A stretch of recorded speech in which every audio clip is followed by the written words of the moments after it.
Hello mga kabukids, kumusta po kayo? Isa po sa mga dinaraing ng mga Filipino ay ang pagkakaroon po ng kidney stones or yung bato po sa ating bato.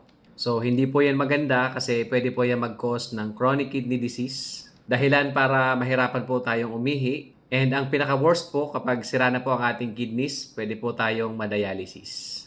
So sa video po na to ay tuturuan ko po kayo ng mga home remedies or yung mga pagkain or inumin na makakatulong para maiwasan ang pagbuo ng kidney stones. Ang pinakauna po ay ang pag-inom ng coconut water or yung sabaw ng niyog. Uminom po kayo nito 2 hanggang 3 baso sa isang linggo.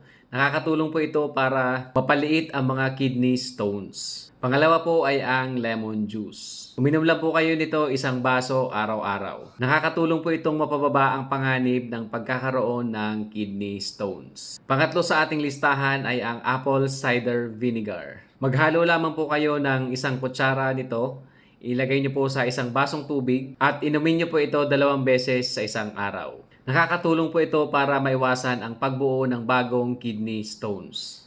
Pang-apat sa ating listahan ay ang watermelon.